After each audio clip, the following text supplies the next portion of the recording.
suis Valentin Montanet.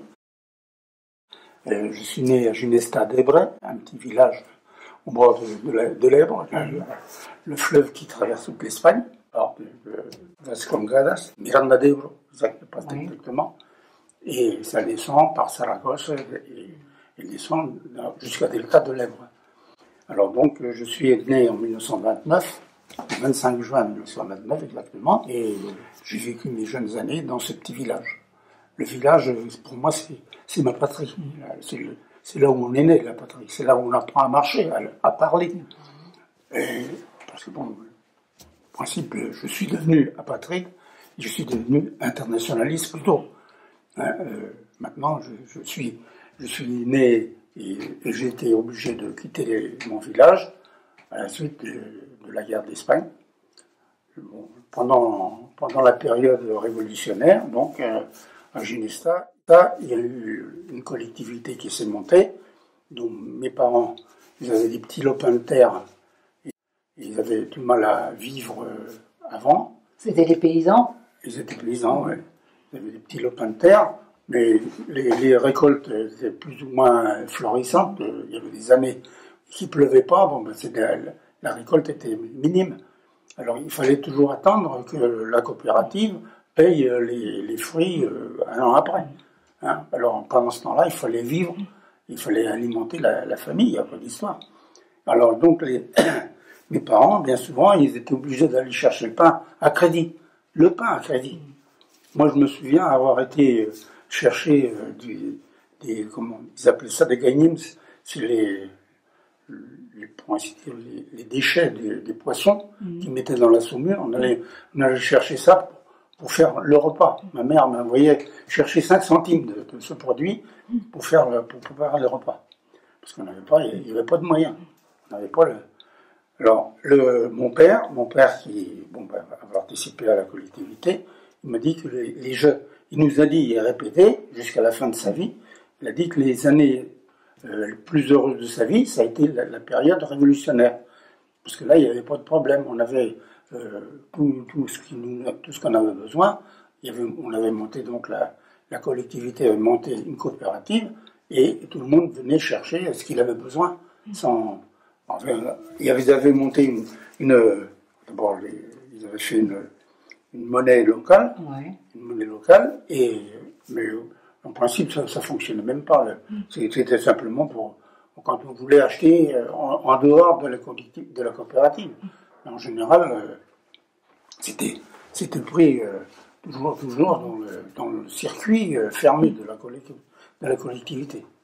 Alors la collectivité a fonctionné terriblement bien, parce que moi je me souviens, on allait à l'école, et à la fin de l'école, on allait travailler, par exemple en hiver, on allait égrener le maïs, il n'y avait pas des machines comme maintenant, on égrenait le maïs à la main, pendant les veillées d'hiver, on allait faire ça dans les greniers, où il y avait tout. À Ginesta, donc, une propriété dont le patron était parti parce qu'ils ont eu peur, tous les richards du village sont partis. Alors la terre a été mise dans la collectivité, et les gens qui travaillaient pour ces patrons, ils ont fait partie de la collectivité automatiquement, dans les mêmes conditions que ceux qui amenaient leurs biens, leurs petites lopins de terre comme mes parents. Il faut dire une chose, c'est que en 1937, il y a eu une inondation, l'Ebre a débordé et le village a été inondé en partie. Et après la décrue, il y a eu, ils ont labouré les terres, et la terre d'alluvion, elle est très, très ingrate. Le menuisier, là, il nous avait fait des maillettes, et des petits maillets en bois, et quand on sortait de l'école, on allait casser les mottes. Les mottes de terre. Ouais, les mottes de terre, pour donner un coup de main, quoi. Et tu te rappelles du nom de ces deux frères, là? Oui, bien sûr, Monclous. José Monclous. Ouais. Emiliano et José. Et les deux frères en question, ils ont pas passé la frontière. Ah ben non. Ils ont été pris à la sortie du village. Ils ont été voir leur mère.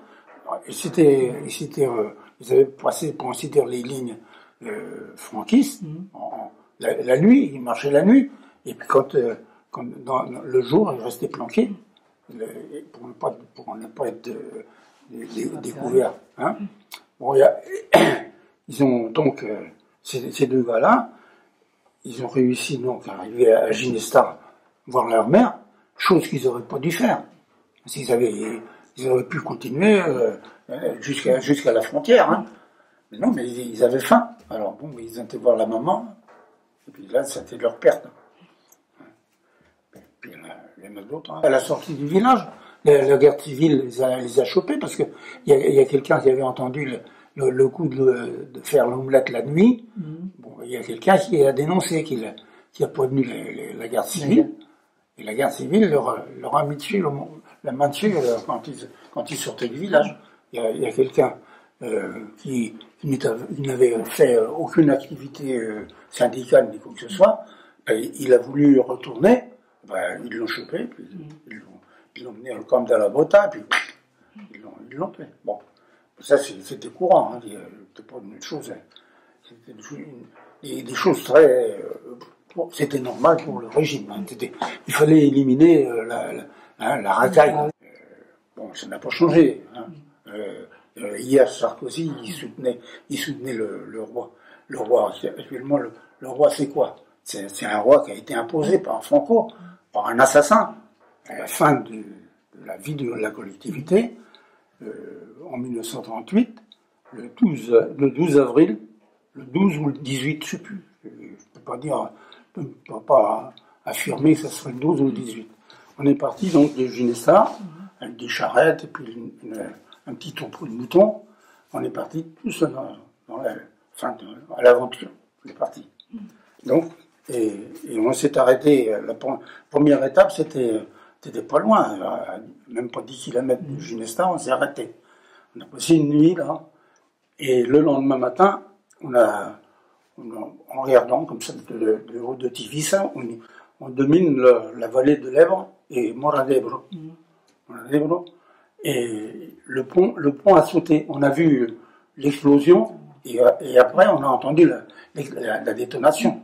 Évidemment, on a vu la fumée que ça a fait et on a entendu la détonation après. Enfin, ça, c'est des souvenirs qui marquent les Mais gens. en 38, vous partez pourquoi? Parce que le front se rapproche? Ah, bah oui, le front était à une trentaine de kilomètres.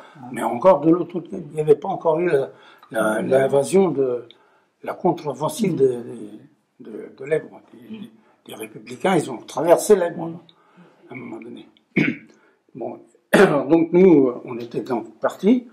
On a passé une nuit à Tivissa. Et après, on est reparti. On a passé 4 nuits à Pratdip. On a fait une dizaine de kilomètres plus loin.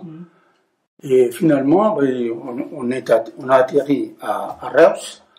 Et alors, tout ce qui appartenait à la collectivité, les charrettes, le cheval, il y avait 2 mulets, et un cheval, et le tout petit troupeau de moutons. Tout ça, ça a été mis à la disposition de la collectivité de Reus. Et là, à Reus, on a donc vécu, à un moment donné, en arrivant, on était dans un mât, hein, mais c'était pas très bien.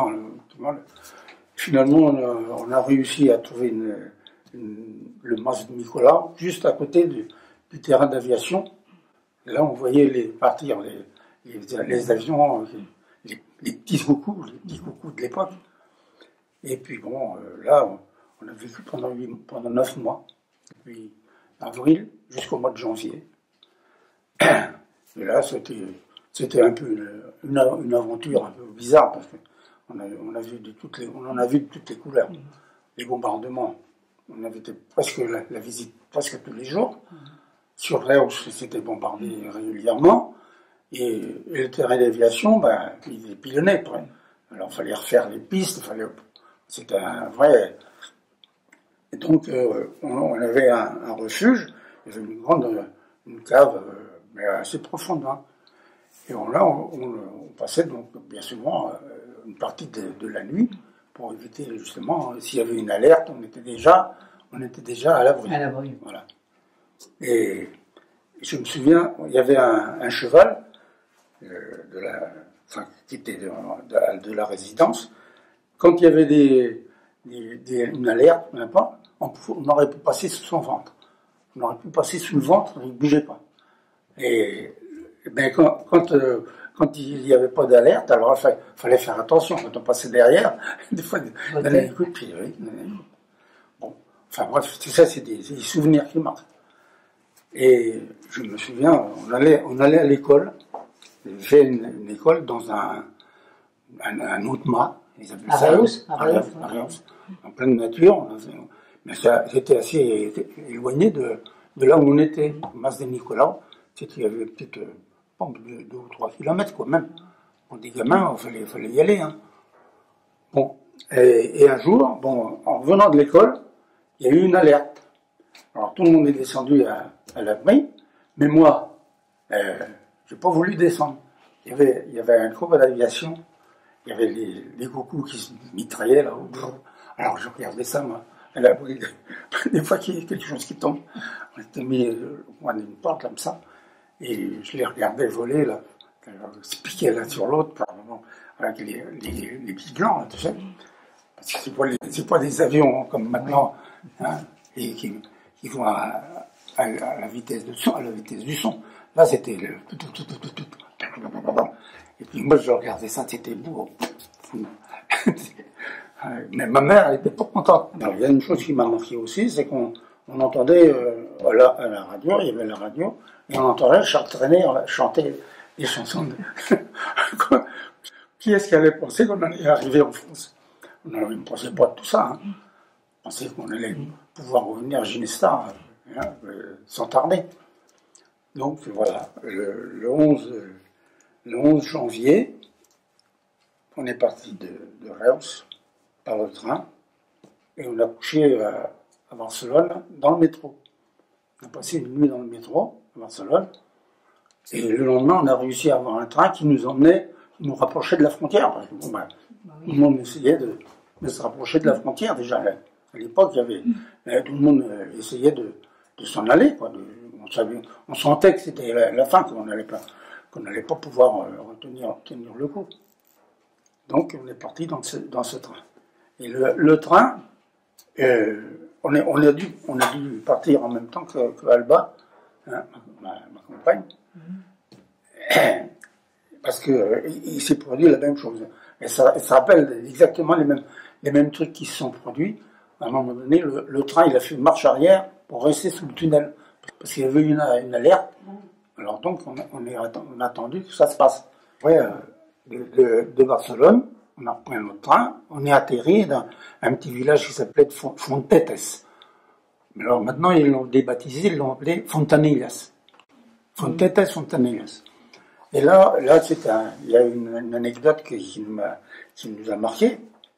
Ma mère, elle va voir une paysanne qui était en train de cueillir des choux.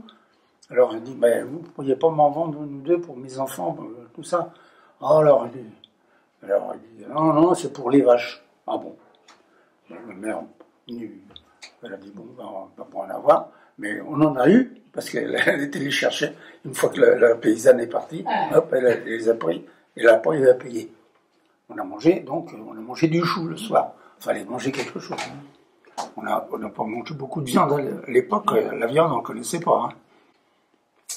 Quand on est arrivé au boulot, alors là, on a été servi. Voilà, là, c'est des souvenirs qui marquent aussi, ça. Et la dernière étape qu'on a fait, c'est de Fontanillas. Gérone, avec papa, on a été à Olot. À Olot, là, on a passé 4 ou 5 jours. Et de là, on voyait que les troupes reculaient. Bon, nous, on était devant, hein, on se sauvait avant. Et on est donc reparti et vers la Junquera, direction de la Junquera. Et arrivé à un pré, mon père, il a dételé la jument. Il avait récupéré une jument. Bon. Et puis, je me rappelle, il lui a tapé sur le col, comme ça, puis il lui a dit, bon, ben, tu restes là. Tout le monde est parti à pied. On a passé 2-3 nuits, là, sous la neige, la flotte. On n'avait pas des tentes ni rien du tout, hein. Une couverture, et puis on faisait un feu. Dès qu'on entendait les avions, on éteignait le feu. Entendu. Ça, c'était donc le 1er février. Ils ont ouvert la frontière le 1er février, et à midi. Et à 1h, on était déjà au boulot. On avait réussi à monter dans un camion, nous emmener jusqu'au boulot. Il y avait des tas de pain. Je me rappelle, je dis à ma mère, je dis, regarde, il y a des tas de bois là-bas. C'était des pains de 4 livres. Des pains de 4 livres. Oh, dis donc. Vous avez vu, les gens, ils se précipitaient pour en avoir. Ils en mettaient dans les sacs. Il y en avait. Ben oui, forcément, c'est des trucs de ce qu'on a, on en a mangé tout le temps, hein, du pain. Et là, on a bien servi, il y avait des cuisinières roulantes, là, de l'armée, et ils nous ont servi une espèce de ragoût avec de la viande. Ah, donc, qu'est-ce que c'est régalé. Nous, directement, les femmes et les enfants, oui. Parce que mon père et mon grand-père, eux, ils ont été séparés, ils ont été séparés. Ils n'ont pas pu passer en même temps que nous. Ouais. Hein. Pourtant, mon grand-père, il était déjà âgé, il avait près de 70 ans, hein, quand on est passé. Et eux, ils ont été au camp d'Argès, et de là, après, ils ont été à Abraham. Alors alors là, c'était une aventure formidable, parce que on est parti donc le 2 février, le 1er février, on passe la frontière. Le 2 février, on était à Orléans. Et à Orléans, on était beaucoup, hein. Oui. Mais on avait fait ça dans la salle des fêtes, d'Orléans à l'époque. C'était important, c'était une grande salle, hein. Et ils nous avaient mis des paillasses en tissu blanc, de drap, hein. Et alors, il y avait la paille dedans, bon, ben, ils étaient tout blancs. Mais le lendemain, ils étaient plus blancs. Parce qu'il y avait de la vermine on en avait sur nous, mais tout le monde, on était tous en manque d'hygiène, tout ça, c'était évident. Et puis alors, question de nourriture, impeccable. On a été soignés aussi, et bien. Moi, je te dis, le passage en France, moi, j'en ai pas vu la couleur. Au contraire, ça m'a permis de manger à ma faim, c'est le cas de le dire. Hein. Le 6 février, on était à Puiseaux. Hein. Alors donc, ça a été vraiment... puis alors à Puiseaux, un accueil indiscutable, bien. On a été reçus par la municipalité dans des conditions optimales.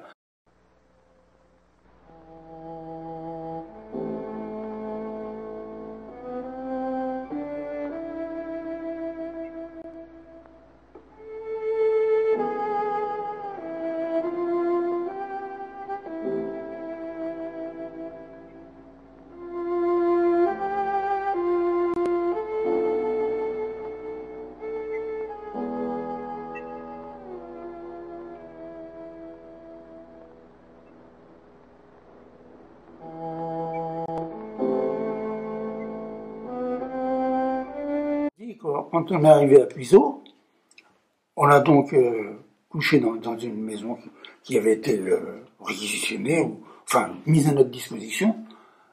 Alors avec des draps neufs, des draps tout propres. Oh dis non. Alors ça, c'est des souvenirs qui marquent. Tous nos besoins étaient couverts par la municipalité. Et la preuve que c'était une municipalité qui est de gauche, ou tout au moins républicaine, le maire, son fils, le secrétaire de mairie, il y a eu 13 déportés. Sur les 13 déportés, il y en a eu 2 qui sont revenus. La mairie était vraiment républicaine, au moins. Favorable. Sur le plan politique, je ne sais pas si c'était socialisme ou communisme, je ne sais pas. Mais ils nous ont accueillis comme des êtres humains.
on avait besoin d'espadrilles, on avait besoin de beurre, on allait au comptoir français, et on était servi. On avait un bon, il nous servait.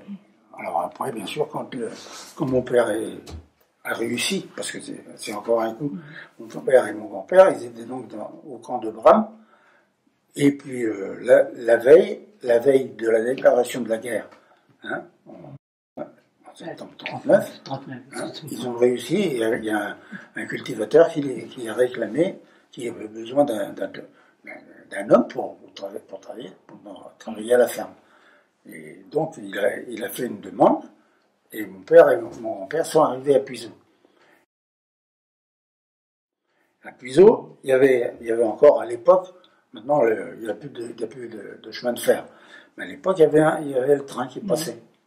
Et les employés de la gare se sont cotisés pour payer le billet de train de mon père. Ça, pour moi, quand je pense, ça m'émeut encore. On a tout été scolarisé. Mon petit frère, il était gamin, il a été à l'école maternelle. Moi, oui,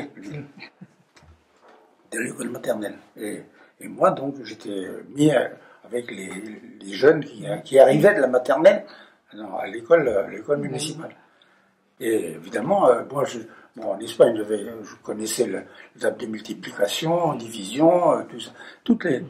Tout ça, je faisais voir à la maîtresse. Vous voyez, moi, je sais faire ça. Vous comprenez? Alors, elle disait, il faut apprendre à parler d'abord. Elle me disait ça, mais moi, je comprenais pas à l'époque. Je comprenais rien du tout. Hein. Et, je dis, en 3 ans de temps, même pas, puisque depuis 39, 40, 41, en 42, j'ai eu mon certificat d'études. Et en français, j'étais le premier de la classe. Tant que mon père n'était pas revenu parmi nous, ça se passait très bien. La mairie subvenait à nos besoins. Mais à partir du moment où mon père était arrivé, il fallait se débrouiller. Ma mère, elle allait laver pour les gens de la ville, parce qu'à l'époque, il n'y avait pas de machine à laver. Alors, et mon père, il travaillait dans la ferme pour 10 francs par jour. 10 francs par jour. Bon, fallait subvenir, fallait vivre. Mon grand-père, il s'occupait du jardin, des bêtes. On avait une basse-cour avec des poules, des lapins, même un cochon. Pendant l'occupation, on élevait un cochon. Et ça nous faisait de la viande pour l'hiver. Hein. Mon père, il avait fait une caisse en bois, et on avait plein de sel dedans, et on mettait du poisson salé, des morceaux de lard. Et vous étiez combien tu as de frères et de sœurs? J'ai deux sœurs et un frère. On était 4.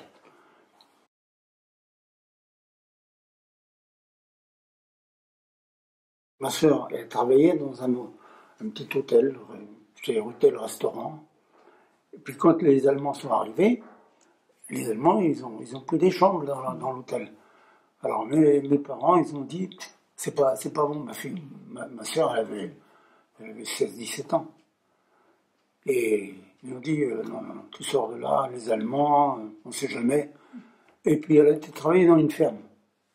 Alors dans cette ferme, elle s'occupait des vaches, elle s'occupait du ménage, c'est un peu tout. La femme a fait tout faire.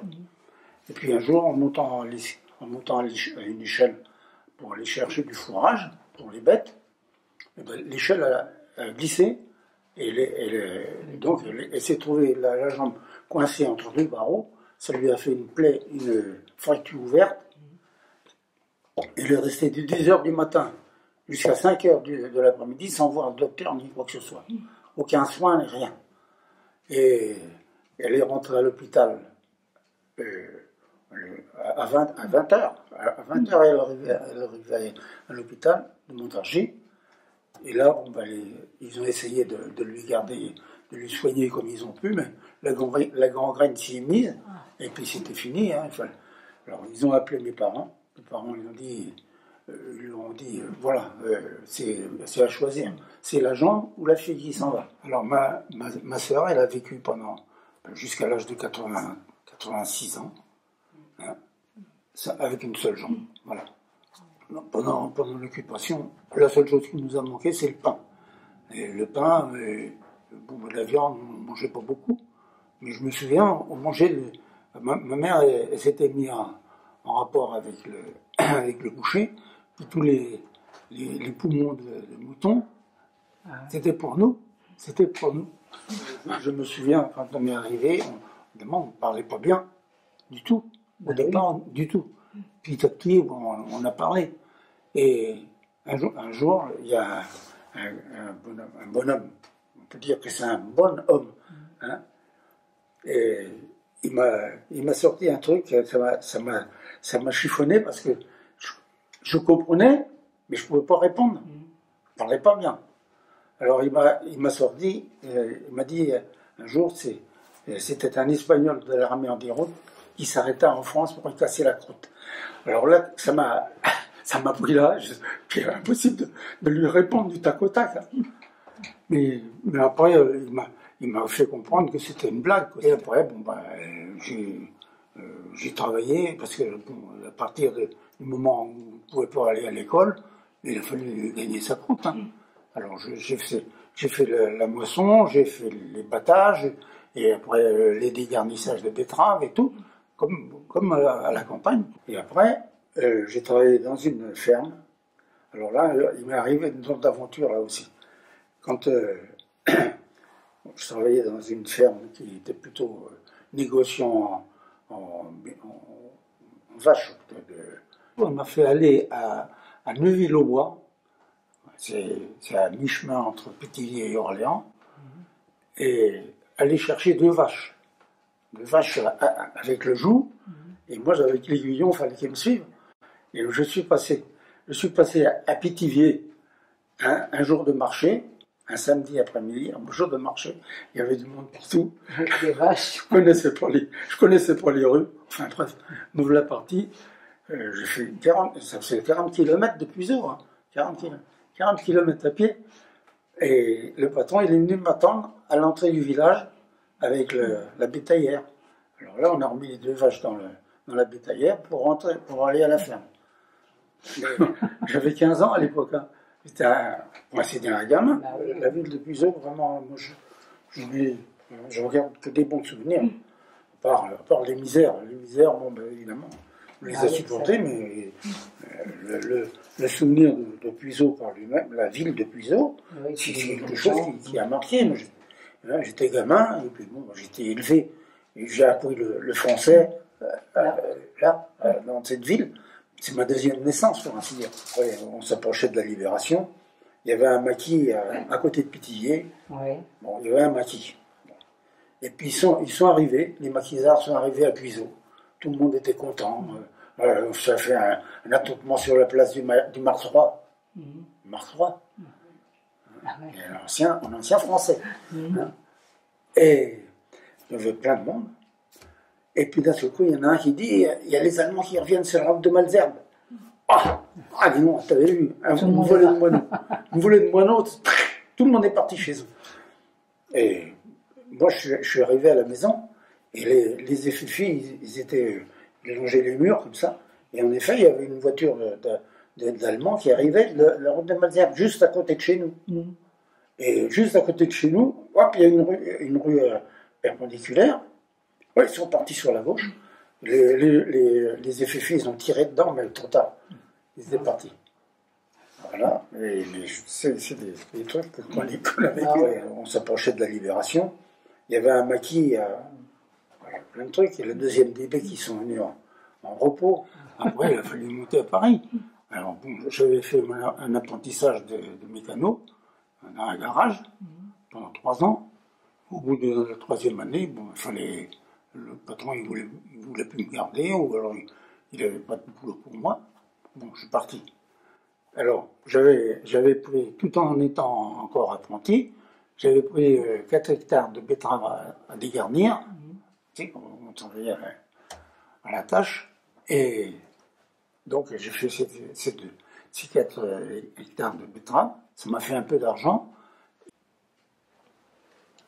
Tu es monté à Paris avec ta sœur Marianne, oui. Mais ton autre sœur Mercedes, qu'est-ce qu'elle a fait, qu'est-ce qu'elle est devenue? Ma sœur Mercedes est mariée donc en 50, en 48 elle s'est mariée. Son mari de ma sœur, Pedro Tella. Alors lui, c'est un gars qui a été dans les divisions d'Urruti, hein, dans la 26e division. Il est passé par Puigcerdà. Ils sont restés dans la neige pendant quelques jours. Après, on les a emmenés à Montlouis, au fort de Montlouis. Alors là, ils étaient quand même à l'abri, malgré tout. Nourris chichement, mais enfin, ils avaient de quoi manger quand même. Et après, il a été à Vernet d'Ariège. Et de là, il a réussi à se faire embaucher par un paysan du côté de Pithiviers. Il y avait son frère, ses deux frères, pardon. Il y avait deux frères qui sont remontés, ils étaient ensemble. Et après, donc, mon Pedro, là, il a réussi à se faire embaucher à Puiseaux. Tu sais que dans les campagnes, ils avaient toutes les années à la Toussaint, il y avait la louée qui s'appelait. La louée, c'était là que les patrons ils cherchaient des ouvriers, et des ouvriers se présentaient, bon ben voilà. Et Pedro, donc, il est venu à Puiseaux par la louée de Pithiviers. Il a réussi à trouver un patron à Puiseaux. Mon père, c'était un bonhomme, c'était quelqu'un quand même. Je me souviens, j'avais peut-être 5 ou 6 ans, il me prenait sur ses genoux, il me disait El hombre es tantas veces hombre como idioma sabe hablar. Tu vois? On est monté à Paris. Ma sœur, elle était partie avant moi. Et moi, j'ai suivi. Un peu de temps après, je l'ai suivi. Donc, on s'est retrouvés tous les deux à Paris. Ah ben là, encore des aventures. Alors là, on habitait dans un coin tout près de l'Opéra, dans une maison que le patron à ma sœur, c'est un gars qui faisait de la confection. Et ma sœur travaillait pour lui. Puis un beau jour, il a fermé. Il a fallu dégager vite fait. Alors, me voilà parti. On a loué un diable au Hall. Tu sais, les diables des charrettes, quoi. Oui. On a mis les 4 bricoles qu'on avait, un matelas, 4 bricoles qu'on avait dans la charrette. Me voilà parti à Belleville. Avec le bordel. Puis à un moment donné, ça monte la rue. Il faut du temps, ça monte. Et on a mis tout ça au garde-meuble au Doul, parce que on était à l'hôtel, on ne pouvait pas amener de matériel. J'avais pas de place à l'hôtel. Il fallait chercher des copains qui me logent. Je couchais avec mon râteau. Pas longtemps, quelques jours. Voilà, le temps que je me débrouille de trouver une chambre d'hôtel. Et puis petit à petit, après, les galas des variétés qu'on faisait à la salle Suchet. Alors là, on était partant. Ça durait jusqu'à 3h du matin, hein, et pour ça, c'est fait en sortant. Cette photo-là, elle était faite en sortant du gala. D'accord. Ouais. Et alors, parce qu'on allait coller les affiches, malgré qu'on n'avait pas dormi de la nuit, on allait coller les affiches le matin. Et donc, ma sœur, elle était à la buvette, c'était elle qui vendait les gâteaux et tout ça. Et les gâteaux, c'est moi qui allais les chercher. Il y avait une pâtisserie, en gros, qui nous préparait ça, place des Fêtes. Et me voilà partir avec mes boîtes de gâteaux de chaque côté, 4 plateaux de gâteaux de chaque côté, dans le métro. Je ne le ferai pas maintenant. Okay. Ça, tu sais, c'est sur lesquels, dans lesquels j'ai ma place. Et oui. Alors là, on est passé parce que tous les 15 jours, il y avait quelque chose. Hein. Tous les 15 jours. Soit une pièce de théâtre, soit des variétés. Tous les 15 jours, il y avait une activité. Ah ben, parce que à Puiseaux, on avait monté une fédération locale. Il y avait des fédérations locales partout. Hein. Oui. La première à laquelle j'ai participé, c'est celle dans Pontville. En Pontville, c'était à une quinzaine de kilomètres de Puiseaux. On y allait en vélo. Et là, en Pontville, il y avait un groupe assez important. Hein. parce qu'il y avait plein de gens qui travaillaient dans les fermes, on se réunissait tous là. Et, et après, à Puiseaux, on a fait une fédération locale. On était moins nombreux, mais on avait besoin de se déplacer. Voilà. C'est une fédération syndicale. Oui, de la CNT. La CNT. À Puiseaux, donc justement, on a fait un gala, au nom de SIA, on a fait un gala avec mon beau-frère, Pedro Tella. Pedro Tella, c'est le mari de ma sœur Mercedes. Alors, avec lui, on avait monté on avait réussi à faire venir quelques artistes et quelques chanteurs de Paris. On s'était mis en contact, parce qu'il y avait des contacts par le contact du journal, la solidarité obrera qui fonctionnait. Ça nous a mis en contact, et à partir de là, bon, quand je suis arrivé à Paris, la rue Sainte-Marthe, on l'a fréquentée tout de suite. Et quand est-ce que tu rencontres Ginet, Francisco Ginet?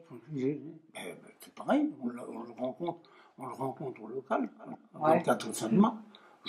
Moi, j'y allais régulièrement, mais les semaines, les week-ends, il y avait des gens qui venaient de partout, les gens des alentours, il y avait des gens.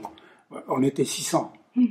On était 600 à Paris d'organiser. Parce que à l'époque, tout de suite que je suis arrivé, on m'a mis la main dessus. Tiens, tu vas faire la cotisation. Voilà. Tous les samedis, j'étais pour ainsi dire là pour cotiser les gens. Et puis voilà. Et puis c'est parti. Moi, j'étais toujours à disposition de l'organisation. Et vous faisiez les collages et puis ça, quand il y avait les galas de la mutualité et tout, comme on faisait tous les ans, c'était important. Il fallait coller les affiches, il y avait plein d'activités qui se posaient. Moi, je suis allé plus d'une fois récupérer des chanteurs, des artistes qui veulent venir. On allait voir Paco Ibáñez, on a été voir Moustaki, des gens comme ça qui sont déplacés, qui sont venus bénévolement pour l'organisation. Donc c'était une activité. Et puis Roqueliop, c'était l'homme à tout faire, et il s'occupait des billetages et tout. Et quand il y avait une tombola, tout ça, ça passait par ses mains. Tout ce qui se faisait, parce que c'était un bonhomme. Moi, je l'ai jamais vu s'intéresser à ce qui passait. On était un attroupement autour du bureau. Lui, il travaillait, puis il s'occupait de rien. Enfin, apparemment, mais il faisait les deux choses en même temps. C'était un membre, pour ainsi dire, de la famille, parce que moi, je l'ai toujours apprécié, et puis c'est un voisin. Ginesta, Miravet, c'est à côté. Miravet, c'est de l'autre côté de l'Èbre. Tourné en 1976. Parce qu'évidemment, pendant le franquisme, on n'a pas voulu y retourner. On a commencé à retourner en Espagne en 1976. Et par rapport aux gars qui venaient clandestinement d'Espagne, qui avaient besoin d'être cachés, par exemple, comment vous les receviez? Une commission qui les prenait en charge. Et puis, bon, s'il était clandestin, il fallait éviter tant qu'ils n'avaient pas de papier, il fallait faire gaffe. Il n'y avait pas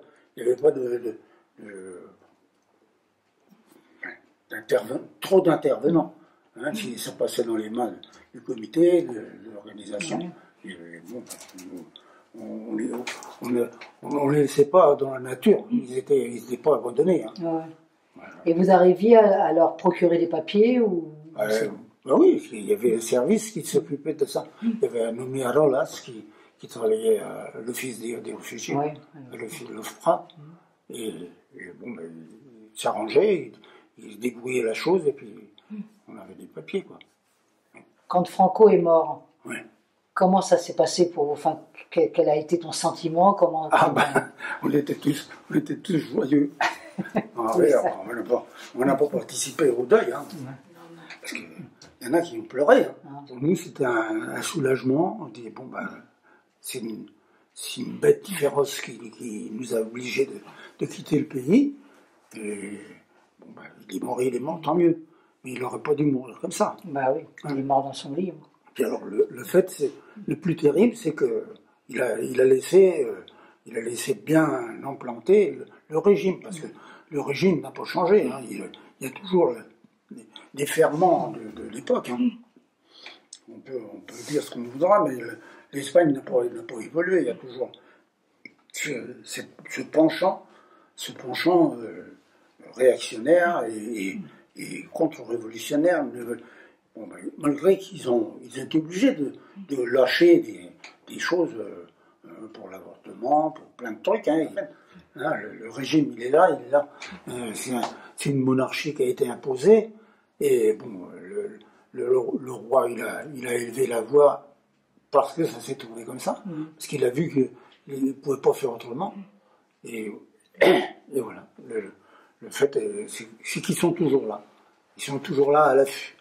Et au début, il y avait les anciens militaires, ils étaient toujours en train de comploter. Ils surveillaient ce qui se passait. S'il y avait eu des mouvements, n'importe, ils étaient prêts à bondir, prêts, comme des tigres, des bêtes féroces à bondir dessus. Moi, écoutez, d'ici, on peut pas bien voir, mais les copains qui l'ont vécu, moi je connais des gens qui ont vécu cette époque, c'est pas drôle. Hein. Voilà. Et par rapport à l'engagement de la CNT sur justement la lutte antifranquiste clandestine en Espagne après la guerre, Oui. Comment tu l'as ressenti quoi, D'ici, nous, la seule chose qu'on faisait, c'était un soutien matériel. À un moment donné, on a dit envoyer des jeunes se faire tuer, c'est pas la peine. En dehors des accords qui avaient été pris par l'organisation. Parce que bon, quand on pense à Sabaté, quand on pense à Clara Cremada, bon, c'est des gens qui n'ont pas tenu compte justement des accords qui avaient été pris par l'ensemble de l'organisation. Ils se sont fait descendre bêtement, mais ils se sont fait descendre. Ça, c'était... Ils savaient très bien qu'ils risquaient. À chaque fois, ça a été... Oui, Amado Franco, Lopez, il y en a plein. Hein, les noms, il faudrait prendre les archives. Hein. Mais non, c'est évident que... La seule chose, c'est que l'organisation n'a jamais laissé de côté le plan solidaire. Elle a toujours été attentif, parce que si on tenait compte des millions qui ont été envoyés là-bas, c'est faramineux. Hein. Il faut reconnaître que l'aide matérielle ne leur a pas manqué. Quand il y avait un gars qui était en prison, la famille était soutenue et tout. Hein. Et puis, des hommes qui ont été en prison, ils avaient le secours des organisations. Il y avait des passes, des gens qui envoyaient de l'argent, qui passaient la frontière en douce, mais ils y allaient. Il y a des jeunes qui se sont laissés entraîner, comme Amador Franco par exemple. Federico Monseigne, elle le dit, s'il n'avait pas écouté certains éléments qui étaient activistes, mais eux, ils ont sauvé leur peau. Hein, alors, c'est bon, ce jeune-là, Amador Franco, c'était un gars qui promettait, qui avait une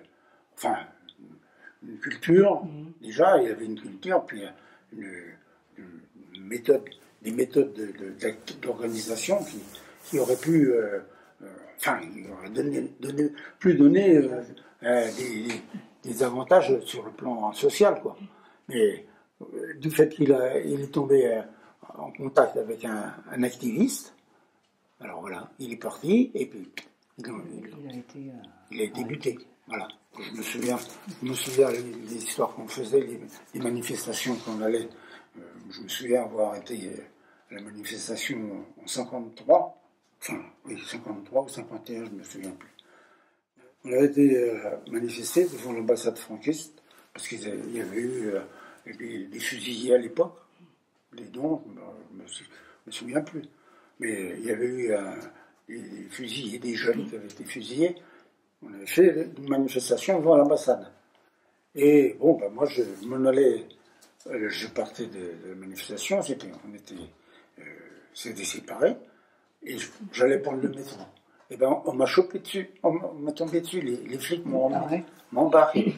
Ben, c'est la première fois qu'on m'emmenait, on a passé la nuit au poste, et ma soeur qui me cherchait partout, alors elle m'a apporté un casse-croûte, parce qu'elle ne nous avait rien donné à manger. Hein. Sur le plan mondial, elle était revenue, Franco, je sais pas. Alors, fallait pas y toucher. Voilà. Et j'ai oublié de te demander, à quelle époque en quelle année tu viens à Paris? En 49. 49. Ouais. 49. Ouais. 1949, pour ainsi dire, j'ai jamais arrêté. Voilà. Par exemple, bon, en sortant du boulot, les vendredis, il y avait l'expédition du journal qui se faisait le lundi, mais le vendredi, il le tirait. Il fallait, à l'imprimerie, j'allais donner un coup de main en rentrant du boulot, j'allais donner un coup de main à plier on comptait les journaux, on les mettait par paquet comme ça. Et après, bon, ben, je m'occupais de préparer les étiquettes, parce qu'à l'époque, c'était pas comme maintenant. Hein. Nous, à l'époque, c'était des étiquettes sur des papiers, on les tirait. Il y avait des clichés. On avait une machine au 33, on avait une machine qui tournait électriquement, bien sûr. C'était pas la manuelle quand même. Non. Mais on était équipés avec cette machine-là. Mais elle m'en a fait voir. Oh là là. Il y avait des pannes continuellement. Mais tous les 15 jours, c'est moi qui faisais le tirage. Parfois, on les classait par comment ça s'appelle ça, les côtés pour la poste. Oui. Les mettre avec des élastiques, tout ça, des petits paquets. Et alors après, ces étiquettes-là, il fallait mettre de la colle, les coller sur les bandes. Alors, il fallait mettre la bande et l'étiquette collée. Toutes les semaines. Et Jacques Eliot, ben, il ne faillissait pas à son boulot. Il était là jusqu'à la fin. Les dernières fois qu'il a fait l'expédition, il traînait les pieds, ce vieux. Il ne marchait plus. Quand j'en pense à ça. Instituteur, lui, non? Oui, il était instituteur, oui. Et il a même été comme responsable de toute la région de Tarragone, à l'époque, pendant la guerre. Mais c'était quelqu'un. Hein. Et là, tu y vas, il y a une école qui porte son nom. C'était un poète. Au camp de Mauthausen, c'est pareil, il écrivait des poèmes sur des papiers qu'il récupérait, des sacs de ciment. Des sacs de ciment. Il écrivait les poèmes. Il avait un petit crayon comme ça. Il l'a gardé passionnément, il l'a conservé, il me l'a fait voir. À l'époque, il y avait des éléments comme Marcellin, par exemple, c'était quelque chose. Et il a été dénigré, c'est vrai, c'était un bonhomme. Il mérite un monument, il mérite. Ah ouais, parce que c'est quelque chose. Le travail qu'il a fait, monter l'imprimerie, c'était lui qui était à la base de l'imprimerie, il n'y a pas d'histoire. Et bon, il était du métier. Mais malgré tout, il fallait voir avec sa main estropiée, parce que quand il a passé la frontière, sur une civière, il paraît qu'il était tout noir. Il a pris un obus qui explosé près de lui, la main elle est partie, il lui restait de ses deux doigts. L'imprimerie pour lui, ça a été sa mort, pour ainsi dire. Parce que comme il y avait les lignotypes, c'était avec du plomb. Avec du plomb, oui. Alors là, respirer le plomb toute la journée, ça l'a empoisonné, on peut dire. De Gaulle a cédé aux exigences de Franco. Il fallait, la Soli devait disparaître, tout ça. La semaine d'après, il n'y avait plus la Soli. C'était un autre titre. Et puis ça n'a pas marché, parce que c'était un journal espagnol, ça n'a pas marché. Alors, il a fallu trouver le moyen de paraître, d'avoir une publication en accouplant moitié espagnol, moitié français. Le combat syndicaliste à l'époque. Ils ne sortaient pas régulièrement. C'était un journal qui paraissait tous les mois ou quelque chose comme ça, dans le temps. Alors là, à partir de là, il y a eu cette publication toutes les semaines. Toutes les semaines. Toutes les semaines. Avec du papier. Papier. Bible. Bible, voilà. Oui, le papier fin. Oui. Oui. Fin. Et ça, c'était pour partir là-bas. Oui, ça partait là-bas. Ça partait là-bas. Ouais. Pour que ça soit le plus, Voilà. le plus discret possible. Voilà. Et puis que ça fasse moins de volume. Oui, oui, oui. Voilà. Et puis, le problème qu'on pourrait aborder aussi, c'est le fait que quand Khrouchtchev est venu, Oui. Nouria s'en rappelle. Oui. Ah oui. Nouria s'en rappelle. Quand Khrouchtchev est venu, évidemment, ils ont ramassé En 60. des Slaves, il y avait des Serbes, des Yougoslaves, des Polonais, des Croates, toute une ribambelle de gens qui ont été ramassés. Mais il y avait moi. Ah oui. Bah oui. Il y avait moi. Bah oui. Bah oui, parce qu'à l'époque, moi, j'avais une charge comme je suis toujours. Hein, des charges, on a été obligé d'en prendre. J'avais une charge aux jeunesses libertaires. Et puis un matin, à 6h du matin, toc, toc, toc, par ici la sortie. Ah oui.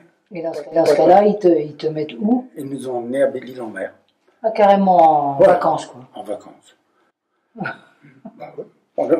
Moi, je peux dire qu'on était en vacances, hein, parce que mais c'est dur, parce qu'il y avait la séparation de la famille. Bah oui. Nouria a 4 ans, Alba enceinte, et ouais, ça fait mal. Hein. Ah oui. Mais c'est comme ça, on a subi.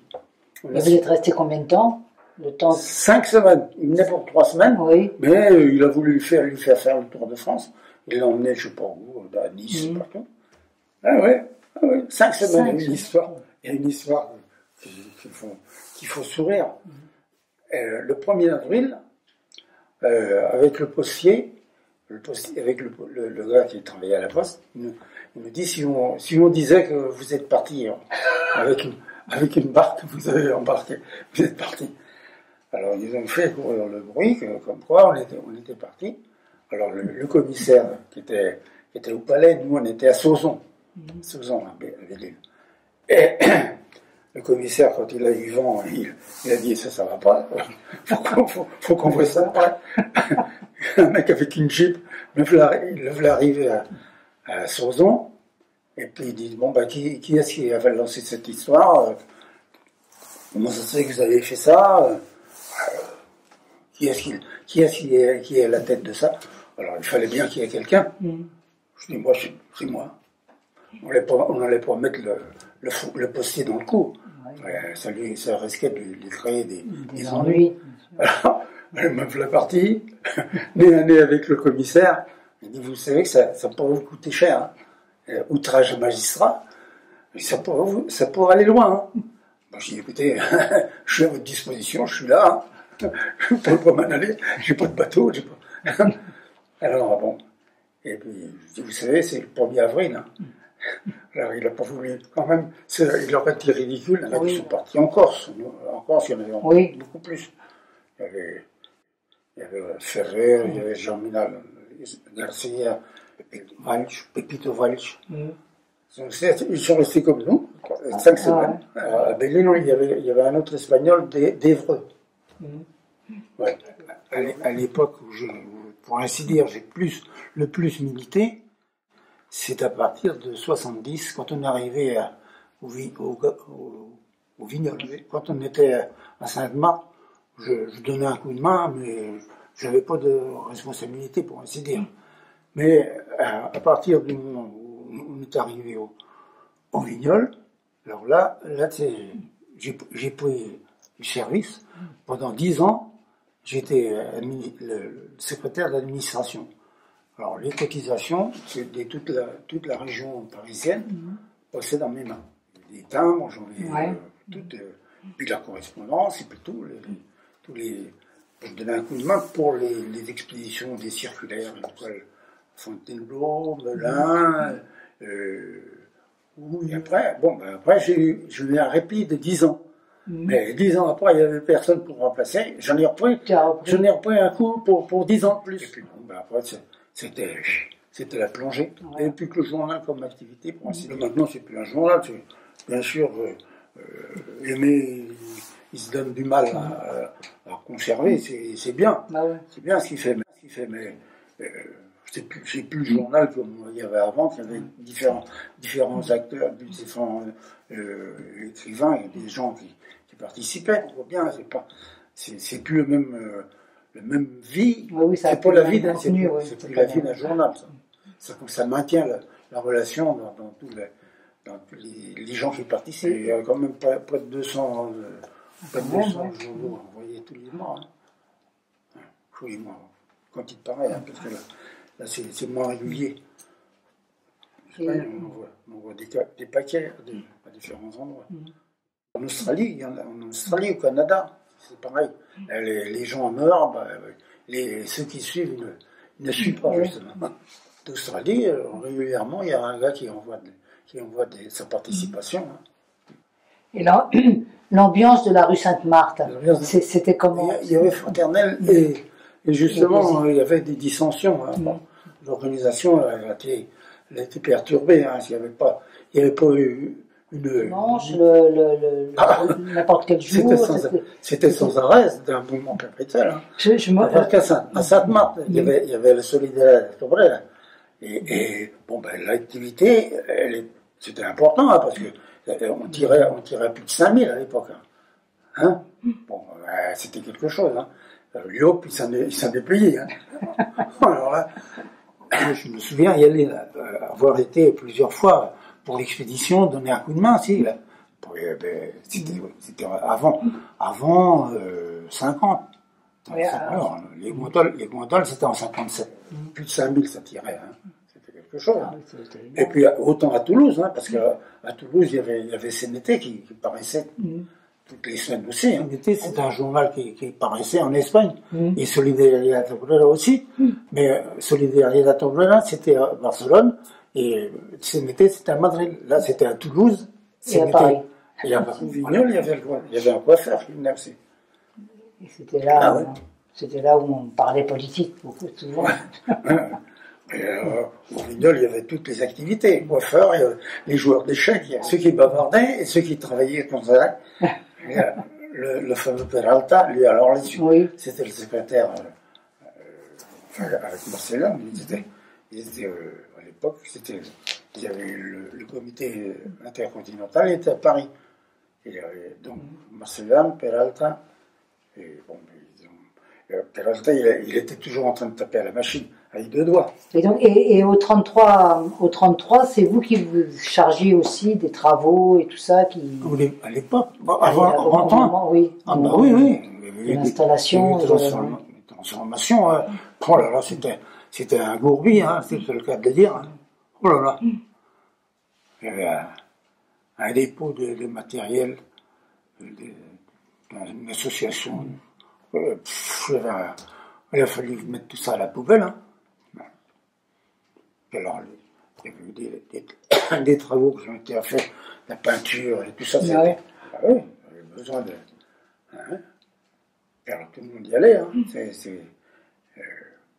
Moi j'avais du mal à y aller parce que le samedi, mes gamins, moi je les voyais pas la semaine. Le chauffage central, tout ça, ça a été installé par vous. On appelle le fameux Vidal. C'était lui qui avait monté la cheminée de la chaudière. Il a monté une cheminée en dur. Il fallait le faire. Alors il y a beaucoup de trucs de récupération. Ils récupéraient des fenêtres qui remplaçaient dans les hôpitaux, des machins comme ça. Tout ça, ça a servi pour remettre la maison en état. Maintenant, ils vont faire quelque chose de bien, j'espère. Je vais écrire Hidalgo qu'elle se dépêche. Qu'elle se dépêche parce que je vais pouvoir la fin. Bien sûr.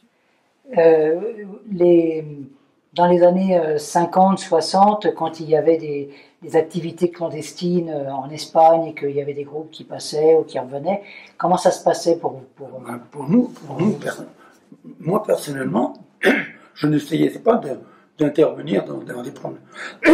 Oh, excusez-moi. Moi, personnellement, je ne participais pas à ces activités. Donc, je restais en dehors de tous les gens qui étaient partisans de cela. Ils faisaient leur activité sans en parler. Ça restait entre eux. Moi, je restais à l'écart parce que je ne me sentais pas capable de le faire. Donc, je n'intervenais pas. C'est tout à fait normal. Hein, il peut y avoir des fuites, des gens qui parlent. Il fallait surtout pas être au courant des activités. Moi, j'ai vu Sabaté, je l'ai vu au local, rue Sainte-Marthe, je l'ai vu. Et je savais qu'il faisait des activités. Mais quand et comment, il fallait... On savait, mais ça restait tout à fait clandestin. Il y en a un qui faisait, par exemple, des activités, par exemple, après, par la suite, les jeunesses libertaires. Bon, ben, les jeunesses libertaires, à partir du moment où ils ont choisi le courant activiste, hein, parce que bon, ben, nous, on était des immobilistes. Bon, je veux bien, des immobilistes qui n'ont pas arrêté de bosser. Bon. Mais eux, c'était des activistes, mais il y en a un qui préparait les coups. Et lui, il restait bien peinard. Il y en a qui ont fait ça. Ils préparaient les coups, lui restait à l'abri, et puis il y en avait qui allaient. Voilà. Quand j'ai vu cette tournure, je dis bon, moi je connais pas les armes à feu. Voilà. Je n'ai eu. Hein? À la maison, mon père, il n'a jamais eu d'armes à feu à la maison. Il aurait pu en avoir parce que bon, ben, il pouvait aller à la chasse. Non, même pas à la chasse, il n'allait pas à la chasse. Voilà. La seule arme que j'ai vue à la maison, ben, elle a fini dans les toilettes. Ouais. Mon frère, il a pris l'arme à feu, un jouet qu'un oncle ou un cousin, je ne sais plus, de Barcelone qui m'avait porté ça pour les rois. Hein, le Reyes Magos, ils apportaient les jouets. Bon, il m'a apporté ce revolver. Mais mon père, il me l'a pris les mains, il l'a foutu directement dans les toilettes. Ah oui, c'est un drôle de bonhomme. À 7 ans, ils sont descendus, parce que il est né à Tivissa. Tivissa, ils sont descendus à Ginesta, parce que Tivissa, ils n'avaient pas ils ne voyaient pas d'avenir. Mais mon père, à 7 ans, il allait avec son père ramasser des branchages et dans les bois, les bois morts, récupérer le bois mort pour l'amener au four de faïence qu'il y avait à Mirevette. Ah oui. À Mirevette, c'est spécialisé. Ils sont spécialisés dans ce domaine-là. Ils recopiaient des articles de journaux. Hein, un article qui lui tapait à l'œil, il le copiait 4 fois. Il a rempli 4 cahiers pour ses 4 enfants. Sébastien Faure, la Colmena, la prolongation en Francia de la Escuela Moderna de Barcelone. Sur l'école, sur la médecine aussi. El movimiento de escuelas racionalistas. Oh, il avait l'esprit à chercher des sujets. Oui, bien. Sacré.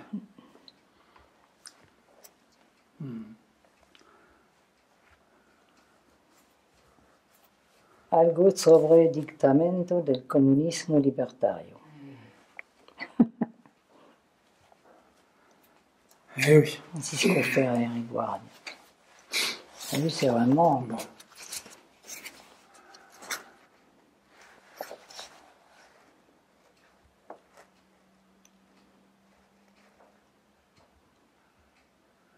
Problème du monde.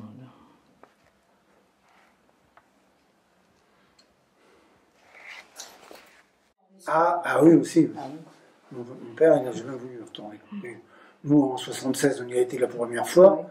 Je dis, bon, ben, l'année prochaine, tu viens avec nous. Ah non, ah non. Des souvenirs qu'il aurait pu, enfin, ça l'aurait trop perturbé. Le collier Neymar, on en parlait beaucoup dans l'organisation, on en parlait beaucoup. Il y avait beaucoup de détracteurs, de gens qui n'étaient pas partisans de la continuité de cette colonie. Alors, moi j'ai eu l'idée, je peux dire que j'étais un des premiers à le faire, et on s'est mis d'accord avec 2 autres copains pour aller voir ce qui se passait à la colonie. Oui. En 51. 51, nous la partie, un nommé Sola, un nommé Gracia, hein, et moi-même, on est parti, on a pris le train, Gourdon, un taxi pour la colonie, on nous a emmenés à la colonie. Voilà. On arrive là, bon, évidemment, c'était un peu en plein été, il y avait une culture de tabac, ils travaillaient pour la régie, hein, c'était un truc qui était la régie, qui contrôlait la culture du tabac. Puis on a visité, bon, c'est bien. Alors, il y avait des idées de mettre ça en valeur, parce que c'était, pour ainsi dire, le début. Ça a commencé en 45, 47. Bon, ben, au départ, c'était principalement le fait de monter la radio. Ils avaient monté des pylônes, des grands pylônes de 20 mètres de haut. Hein. C'était quelque chose. Hein. Et puis là, bon, ils ont fait cet essai, parce que ça n'a pas duré. Hein. Ça n'a pas duré. Hein. Alors, ils ont réussi à le faire marcher pendant une semaine à peu près. Puis un beau jour, ils ont dit halte là, on arrête. Alors bon, les pylônes, ils étaient toujours là. En 51, ils étaient toujours là. Et bon, moi, avec les copains, là, on a donné un coup de main. Et ils avaient commencé justement les fondations, parce qu'ils avaient prévu, avec les pylônes, les utiliser pour faire les bâtiments, pour les poulaillers, et les clapiers pour les lapins. Bon, ils avaient prévu de faire un élevage de poulets et de lapins.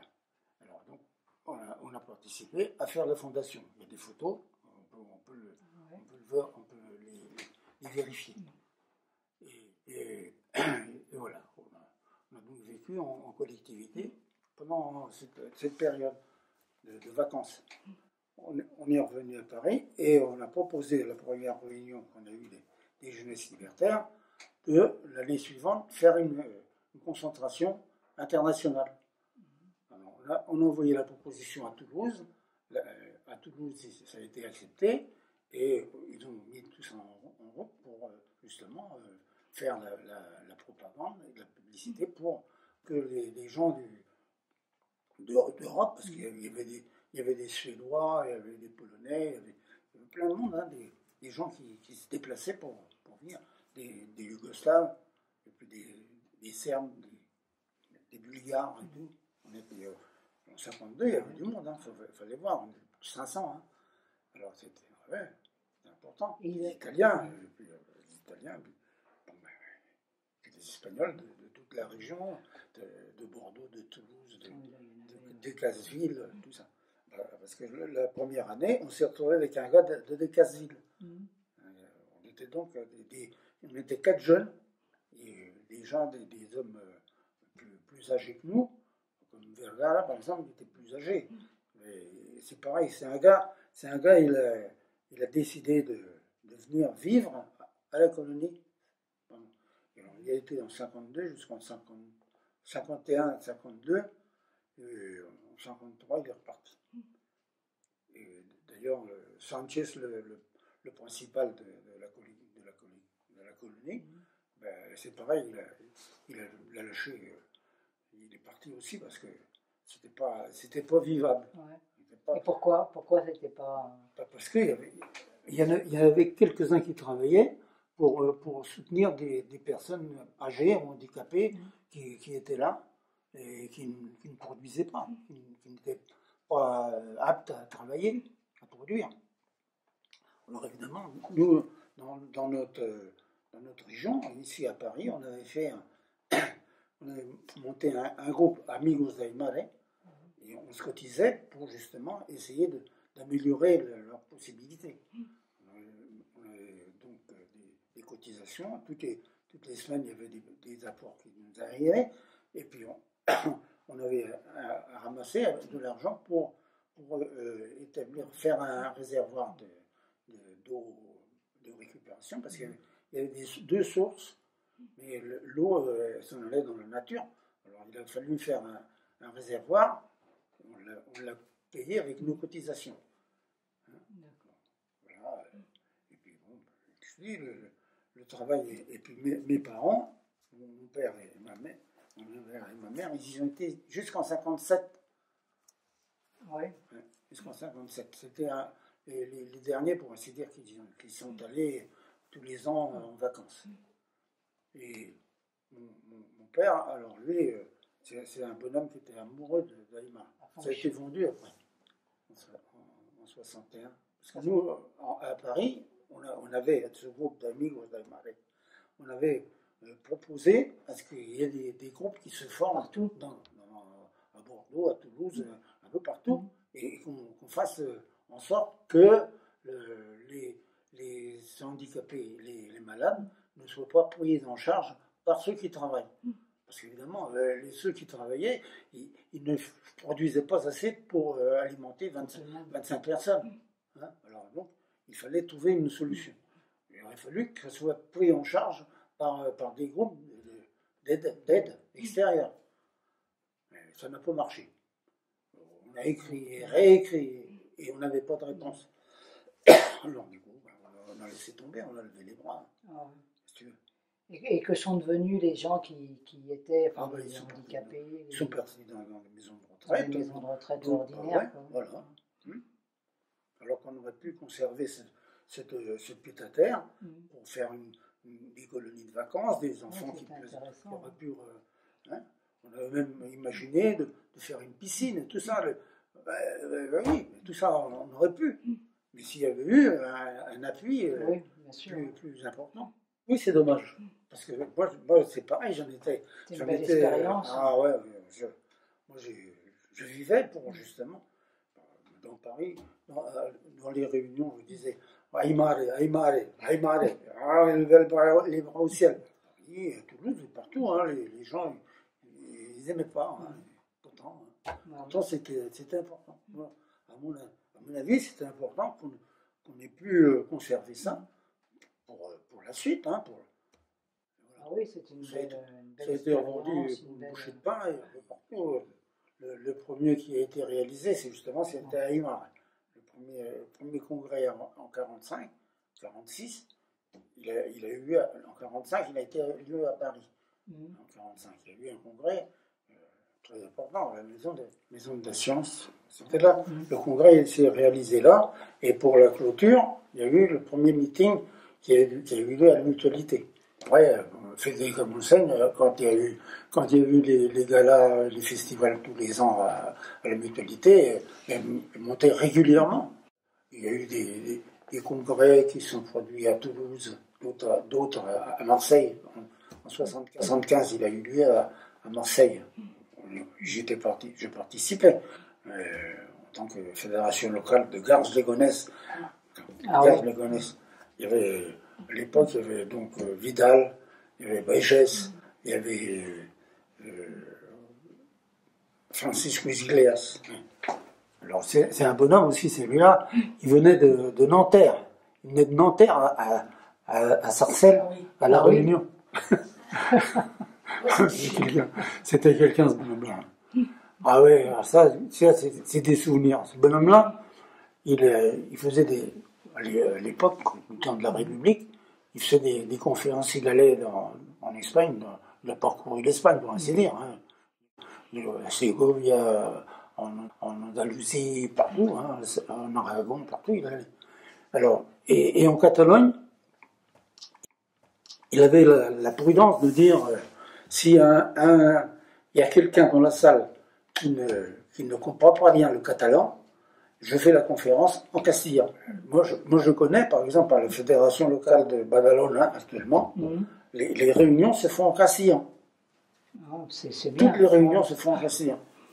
Le copain que je vous connais, là, Raphaël Sanchez. Alors, un ponctuel, il fait sa revue ortho, et c'est quelque chose. Son journal, il vaut de l'or. Oui, ça a toujours fonctionné. Hein.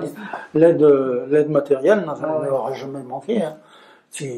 Comme ceux qui passaient l'argent en Espagne, moi tout ce que j'ai cotisé, si je l'avais aujourd'hui, ça ferait un paquet. Dans 20 ans que j'ai tenu les comptes de la région, et bon, tout ça, ça passait directement à Toulouse. De Toulouse, ça passait plus loin, et voilà. L'aide, elle n'a jamais manqué. Et les premiers ordinateurs qu'ils ont eus en Espagne, c'était l'organisation Hysteria qui les a payés. Et quand est-ce que tu rencontres Alba? Alba. Alba, c'est une aventure aussi. Elle a connu Llop. Elle a connu Llop parce que elle voulait se pratiquer l'espagnol. La rencontre, c'était un festival qu'on avait fait à Aubervilliers. Aubervilliers, une grande salle des fêtes de d'Aubervilliers. Et bon, au moment de se séparer, je sais pas, Alba, elle a voulu donner un coup de main, et puis moi aussi, et puis elle m'a griffé. Et puis bon, à partir de là, on s'est revus, on s'est dit bonjour, puis la suite, voilà, résultat. Et les années sont passées, voilà, c'est comme ça.